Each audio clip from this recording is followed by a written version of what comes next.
at the Ottawa Bluesfest. Can you introduce yourself, sir? My name is Bill Wharton. They call me the Sauce Boss, and I've come to this planet to spread the gospel according to Gumbo. That's beautiful. Beautiful. The planet according to Gumbo. So I was checking out your websites. Yeah. All the links onto your websites. Right. And there was a very strange and peculiar story I came across. Yeah. I heard that you had walked out of your house in the early 70s and found a 1933 vintage National steel guitar in your front lawn. Yeah. This is apparently what led you down the path to playing the blues. Yeah, well, I played How did that guitar magically appear on your front lawn? Well, a friend of mine was leaving town, and he was trying to lighten his load a little bit, you know. Yeah. Back in the early 70s, everybody was doing this nomadic thing, if you know what I'm saying. Right, right. And so he looked at this guitar, he said, you know, I think Bill could probably use it. So he leaned it up against my daughter's bicycle there. And I'm, you know, just a musician walking out, and it's like, whoa. You know, I picked it up, it's like 33 vintage National steel guitar. Exactly, yeah. It's like the guitar from God. So right? you had eye imprints on the inside of your glasses. Like, holy mackerel, look at this thing. And it was an incredible gift, and also it was an incredible responsibility, because I figured if this guy, whoever it was, I didn't know who it was. Right. If he ever came back and I couldn't play the bejesus out of this thing, I'd have to give it back to him.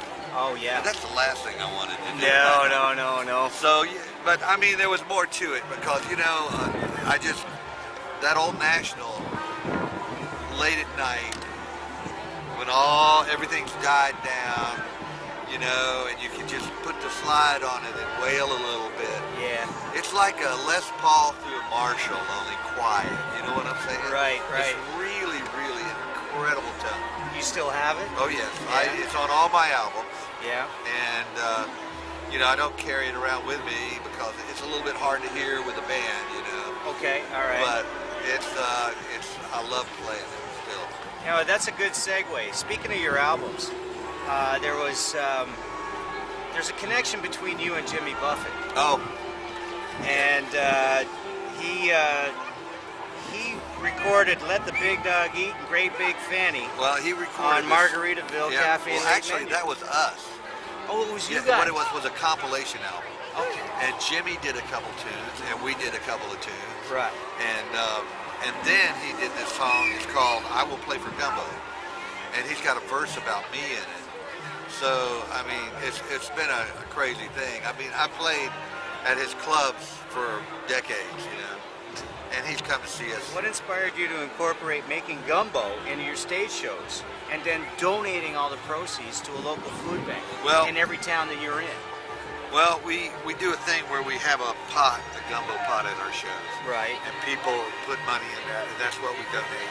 That's your Planet Gumbo pie. Yeah. Yeah. Well, I've been doing the gumbo and music together for 20 years. 20 years. Okay. And I've never charged one penny. That's for right. my gumbo. That just wouldn't be right. Yeah. No, You know what I'm saying? You know what I'm saying? I'm a testament. I was there. I'm telling you. And, so and I you fed didn't charge a penny? I fed over 170,000 people for free.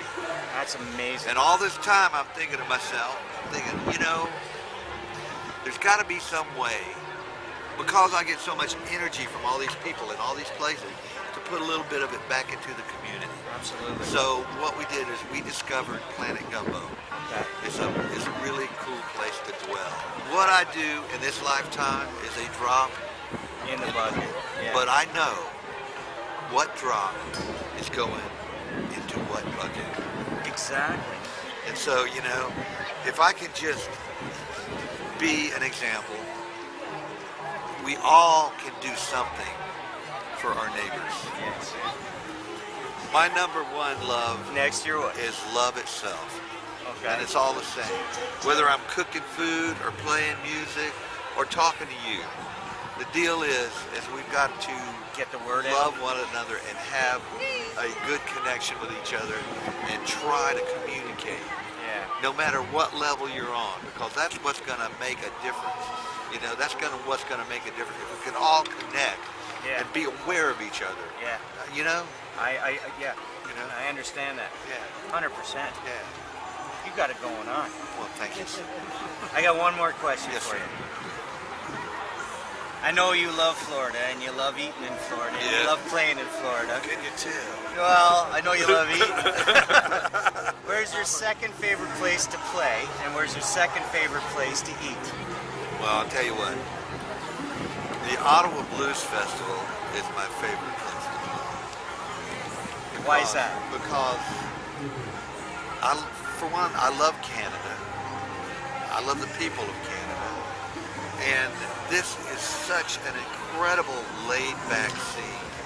You know, this and in France are my two favorite places. France, to play. okay, yeah. We've done a lot of work in France also, but this is, you know, we played here like 7 times, right? And I mean, when you see 7 years or 7 times? Because you're playing twice this year, right? no, You're playing 7 years. 7 years, because Yeah. you're playing tomorrow and Sunday. Yes. Yeah. But we've come up here 7, you know, for seven different. Right. Anyway, and I mean, when you get like 15,000 people watching Smokey Robinson with a symphony, all going like this. Yeah. There's a good feeling there. You know There what I'm is. saying? Yeah, there's a vibe. You know? Yeah. Or there's when a the vibe. entire stage is covered with roses for Al Green. Yes. Where yeah, you yeah. can't walk without stepping on a rug. That's right. Yeah. You know what I'm saying? And that's all there from the audience. Ottawa is a class act. Yeah.